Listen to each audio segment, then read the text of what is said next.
Yes. Welcome back, everyone. I hope that you all had a very enthusiastic and gratifying conversation with each other. At this time, I would like to invite people to speak of something that came out of this conversation that they would like to express and to share with the group, because this is we're breaking new ground here, and I would really appreciate some of those thoughts that came from these conversations. So if you could raise your hand. I'm not sure whether Simon at all can see, but I would love to have you have your voice be heard. Yeah, if you can just unmute yourself, we'll try going it that way. Great.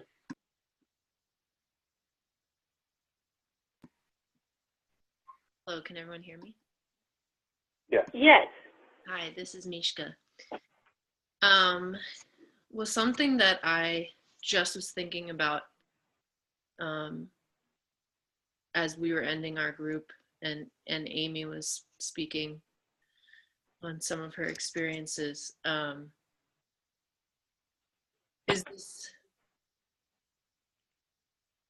that even if we're not as educators or as people in our programs putting out the idea that we are specifically sharing indigenous practices, that sometimes people from the outside come in with assumptions and their own understandings of culture and just the pervasive cultural appropriation and white supremacist nature of our culture, that wilderness education seems inherently an indigenous practice to many people coming in, and that kind of puts a filter over the ways that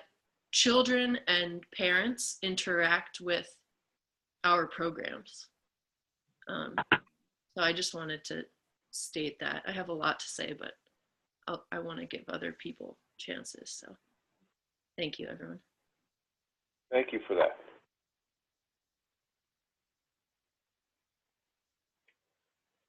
Thank you very much. I appreciate that, and I would like to move to the next person.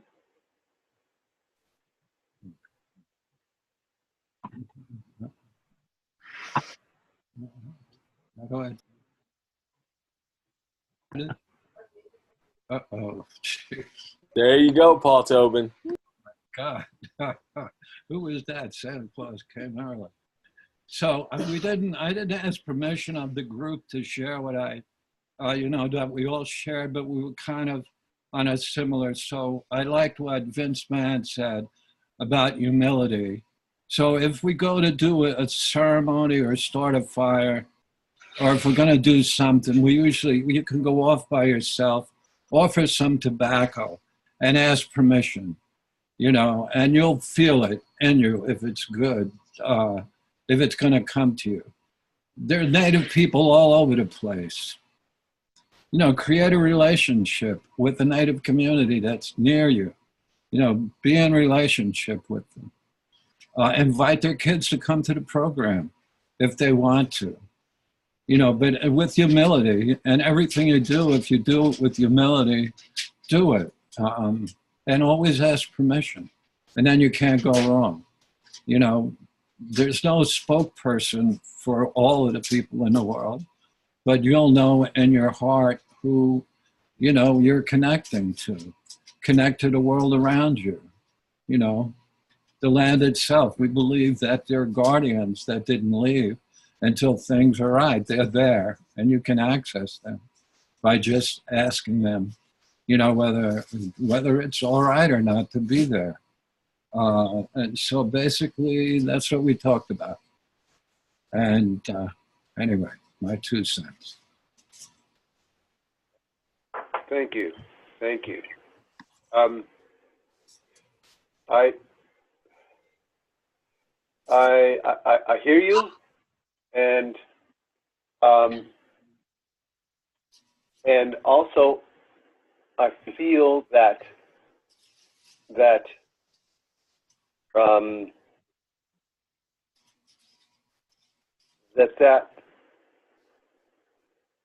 ask, that offering of tobacco, that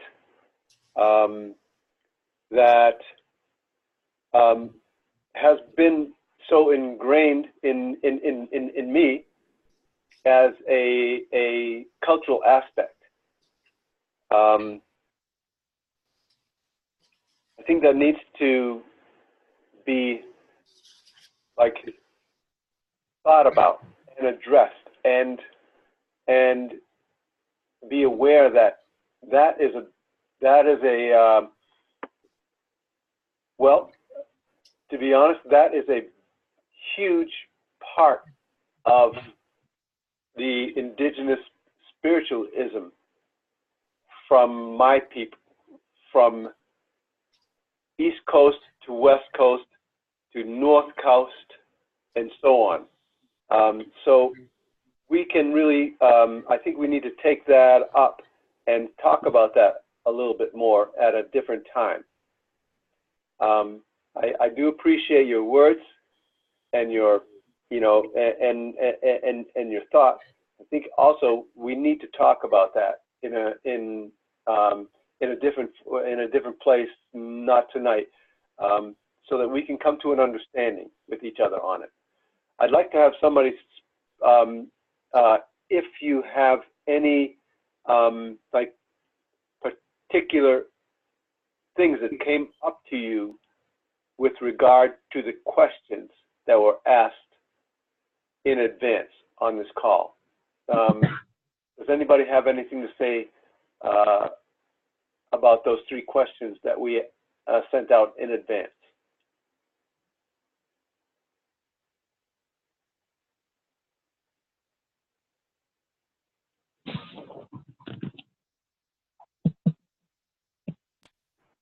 Yes, thank you. I have a question, or I guess it's a statement regarding where do you notice cultural appropriation in your school?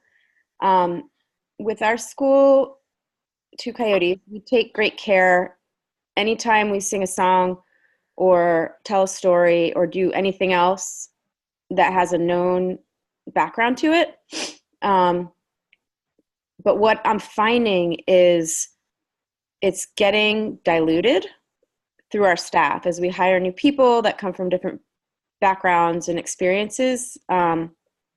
They're hearing it word of mouth from other people that work at our school who maybe have gotten it firsthand from an Indigenous person or whatever it is that the thing comes from. But it's starting to feel less, I guess diluted is the best word I can think of. And while I don't want to call it harmful, it feels almost like it can go in that direction. And so trying to change that and make it more real and, have more humility. And I've learned a lot already tonight just from, this is where we are. This is who is here first. This is who I am. And here's how I'm going to approach it. But continuing that and figuring out the best way to do it so that we're offering something honest and beautiful and not harmful.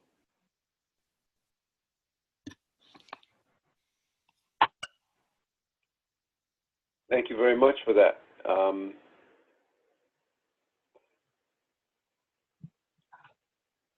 I will just say from my heart that number one, if you make the song up yourself and it comes from you and your, and you're being out in nature and so on and so forth, that you bring that to your group. That's you know, I think that's good. But I think that if the song is derived from an indigenous culture that you're using, that singing, that you're appropriating to other non-native people, that is what that's at the crux of what I am trying to bring to your attention, that is not okay. It's just not okay unless you have permission, unless you have a native singing that song that has permission to give it away. So even though it's diluted, even though it's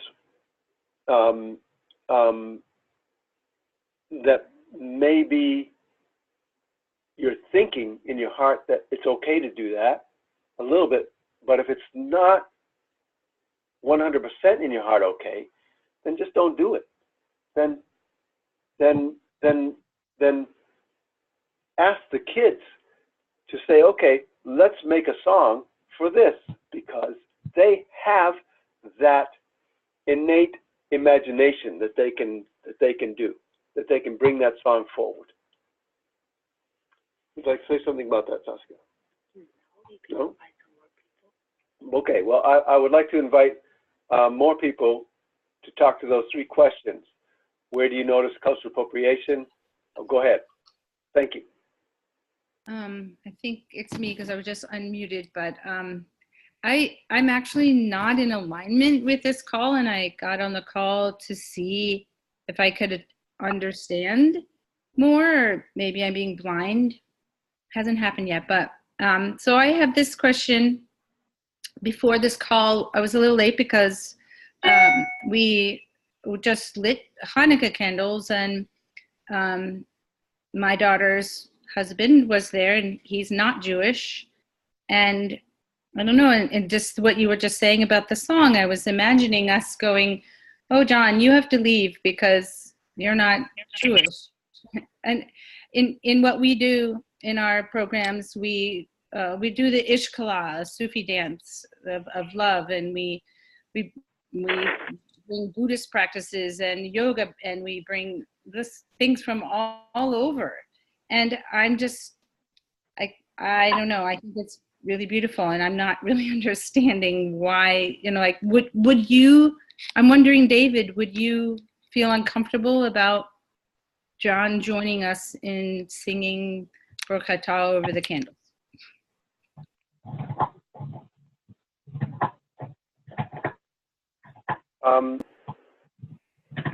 No, I believe that is like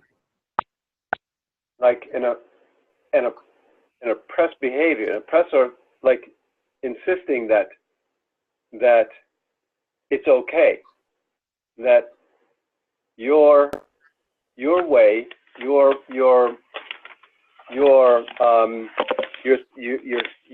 thinking is coming from a colonized mindset, which is okay for you, but if you put the shoe on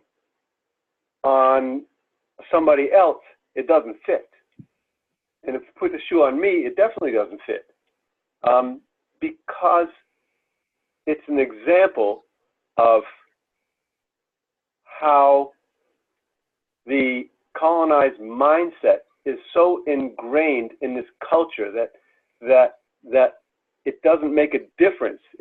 It doesn't make a difference from what you're doing in your perspective, but if you come at it from like an indigenous person's mindset, where he's actually observing what is happening, doesn't. The bowl does not hold that water. It goes right through it for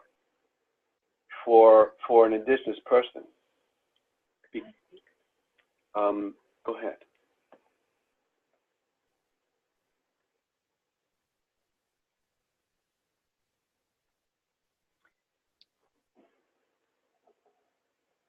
Is there somebody else that would like to share?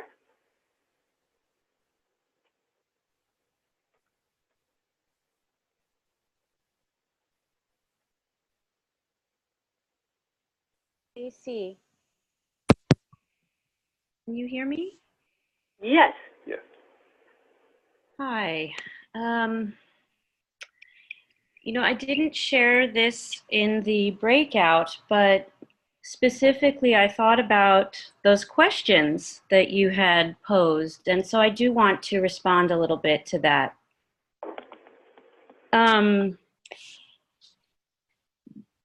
It was very recently, so I work with the Vashon Wilderness Program, and it was very recently that I went to get ready for some fundraising pitch that I was going to make. And I didn't have any promotional materials with me.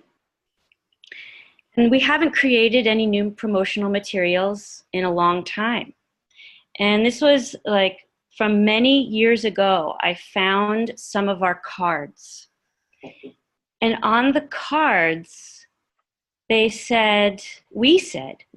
wrote these words from many years ago, that we teach a unique mentoring approach to nature connection, that we teach nature awareness and wilderness survival skills and community building. And then the words jumped out at me. They said, native skills and wisdom. And I said, oh my God,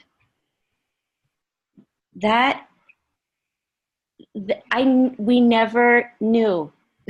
Years ago, we just never knew. And I feel like this represents, a colonial mindset of what is the word? Idealizing Native people, because as white people, we're so disconnected from our own culture, so disconnected from our lineages. And it just made me sink in my body, with grief for not having understood the harm of using those words, even though it was years ago, just the grief of not understanding the impact that we were having as an organization by not waking up to this. So it was very, it was a moment of reckoning, of waking up. And, we've wrestled with a lot of these questions for a couple of years now. And so it was alarming to find those old promotional cards, something as tangible as that. It's just one small example of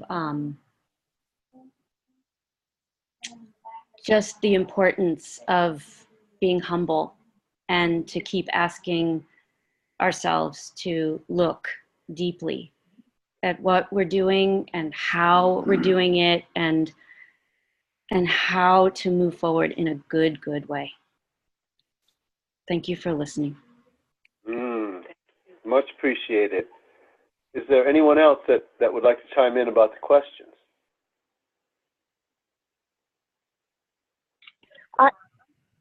I can chime in, David, if you want. It's Travana. I'd love to hear it. Please. Hey, everyone. This is Travana, she or they pronouns. I'm calling you from the Penobscot lands here in Maine. I just got out of a weekend of teaching and working with Indigenous people around concepts of decolonization through nature connection. So I'm right in the mindset of this call.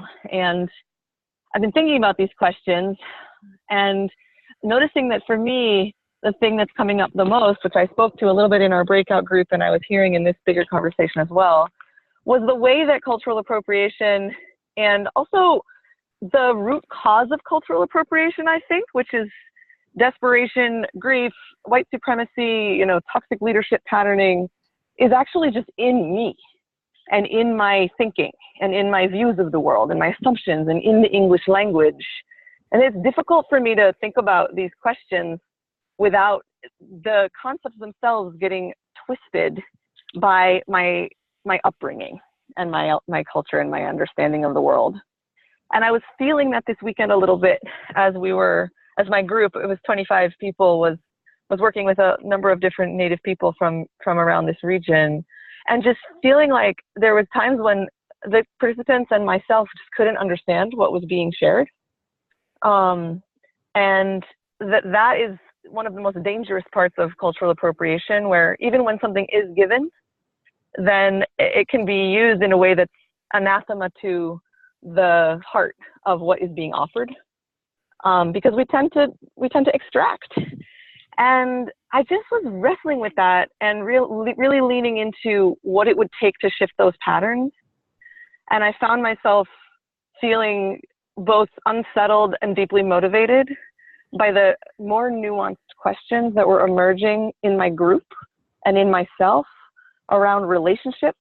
And it was really coming down to relationship with land, with the Native people of this land, with my own ancestors, with their very ancient roots of nature connection. And I ended up leaving the weekend feeling exhausted and deeply inspired around some of this work. And so I guess I just wanted to highlight that these questions that we're asking, I think our questions are getting more and more nuanced over time, and our learnings are getting deeper. And we're moving beyond some of the simple surface level conversations and into some terrain of true cultural regeneration. And I'm excited about it, but it's hard work, and I'm glad to be in it with all of you. So thank you for being part of it. Thank you, Travana. I appreciate your words, and I'm in those shoes. Anyone else? I can share. This is Ingrid, and a little bit of what we talked about was, what does this look like? My children. What does this look like on the ground in our programs? And that's really the big question, I think. Let's see if I can do this. Love kids. It's okay.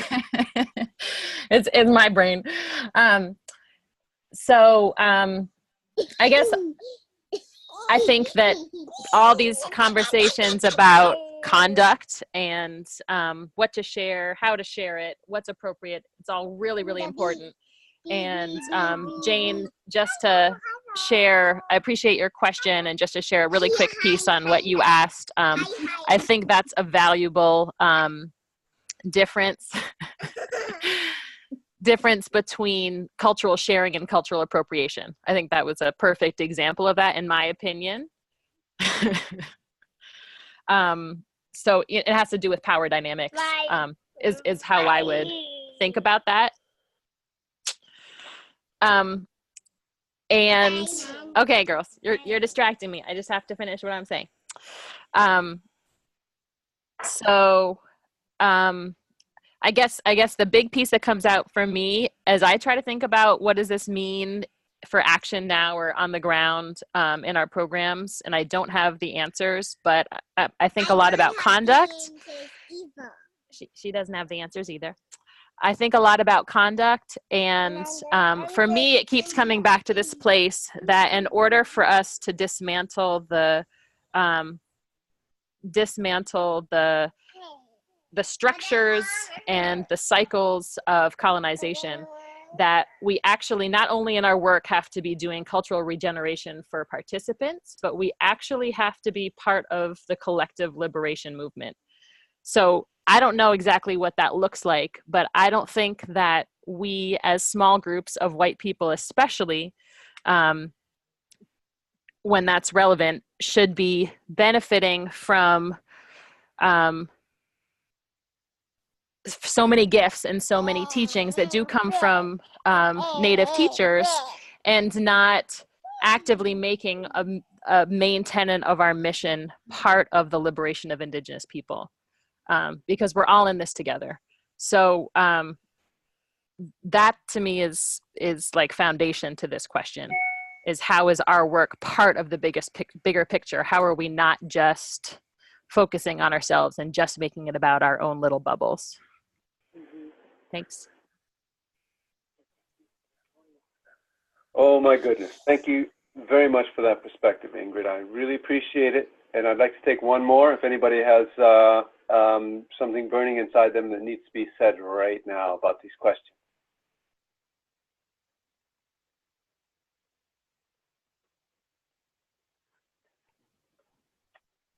I do realize that good words have been passed. Let's have one more speaker.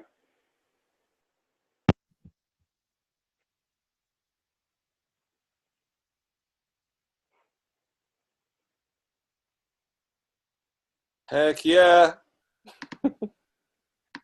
Hey everybody, it's Simon. I'll take you up on the offer to speak.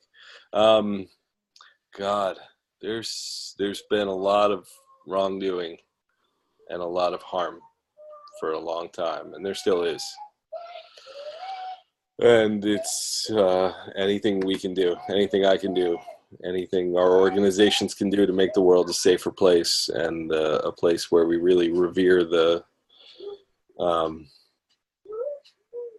just how important each and every one of us is.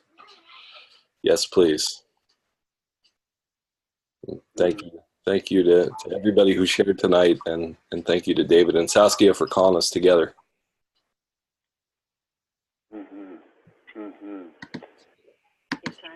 Yes, heartfelt, Simon. I appreciate your words and all the love, man. And I'd like to call on Saskia to say a couple words right now.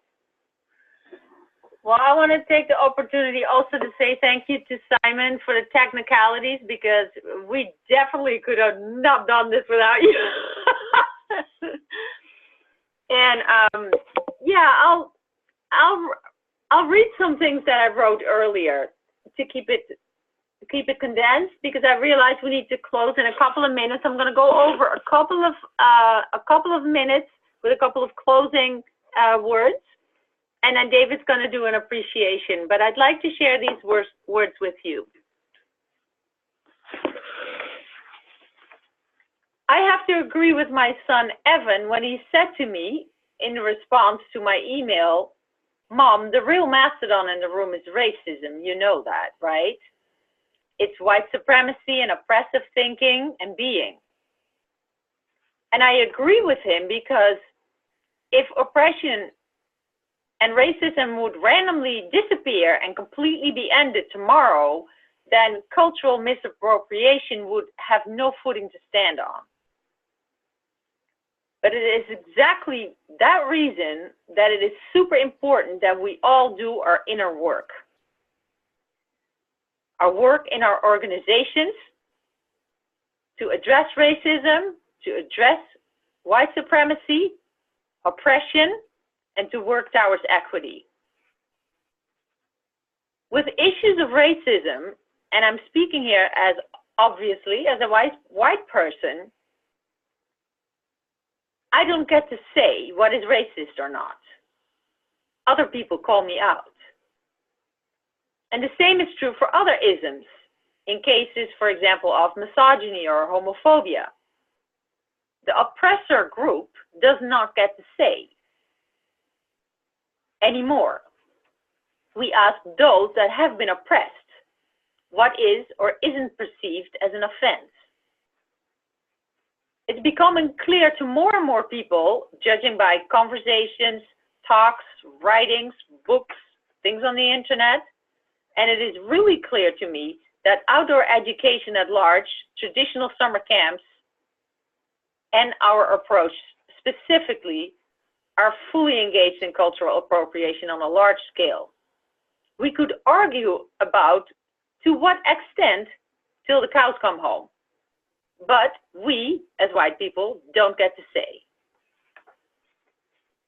And that is why it is so important that we do not operate in isolation and try to answer these questions and tackle these matters in isolation, that we reach out to local Native people, especially in our case, because we advocate connection to the land.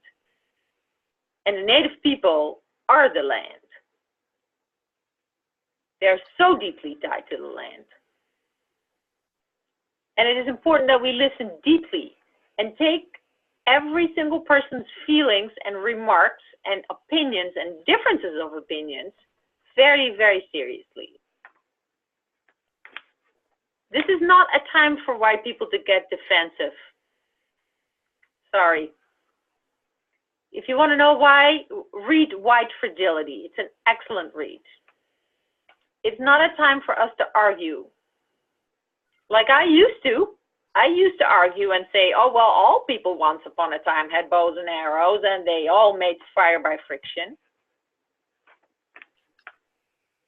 But today I want to remind you that if it wasn't for the oppressed people who, against all odds, fought for the survival of themselves, their children, and their teachings, people like Grandfather, people like Gilbert, people like Jake and Judy, we would not have been able to do the amazing things that we do right now, have the examples, the inspirations, and even in some cases, their blessings that we have today.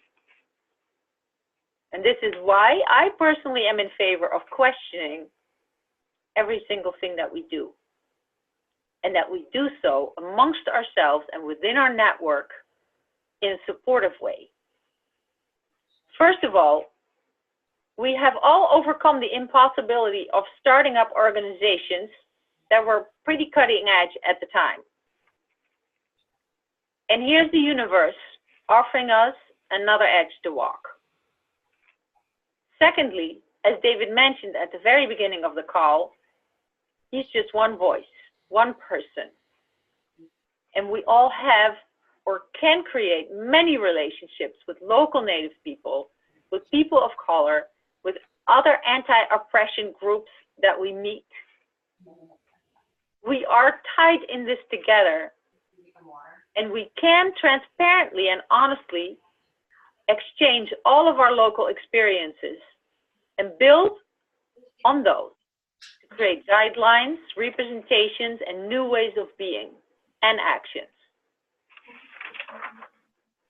And to quote David Brownstein, he says, he thinks we can do this together. So I wanted to say that I highly encourage every one of us, including myself, to take some time to process, because this was not really a processing call. So whatever you need to do, if you need to journal, you need to take a sis pot, go light a fire outside, whatever is your thing, please do it. Cry, talk to a friend. I don't know what that is, but please give it a space in your own way. My next request would be, would you please send in your responses? Because we need to do this together. We need to hear your feedback. We need to hear what we should do different. We need to hear what went well for you. We want to know if your organization has any type of guidelines, has any type of web representations, has any actions or any debrief of actions that you have to share. Because what Vince brought up at the beginning of the call, Chief Man, is that there needs to be a vision. And he's absolutely right. And the only thing is we need to create that vision together. Because if it's an imposed vision by a few people or by one person, then it's the colonizer's mindset vision. And that's what we're looking to do also at the conference. We want to hear from everybody. We want to take your input. And if you can't be at the conference, then There's email and there's calls and there's many other ways of reaching out. There's phones. So today, this call was hosted by the network, as many of you know. And what's really important is that this webinar is made possible by the network and because we started joining hands. Now, as you probably are familiar with, it's really nice to have new people come to your programs and to offer them a program for free just to try it out. Then when they come back, it feels really good that they pay. So what my ask to you is today, if you want to support initiatives like these and many other, maybe many of you have great ideas to hold webinars about or things that you want to exchange, that you actually become a member. And if the prices are too high, you can always discuss either with myself or with Simon to see if you could get a discounted rate because you can't afford it. But we're pretty reasonable, and what our goal would be is to increase our membership. And you can go to our website, thenatureconnection.network, and I will send out all this information in an email with you tomorrow morning. Getting off this call. And then I'd like to go to David for some appreciation, and then we're going to do a little shout out and end the call. And thank you so much.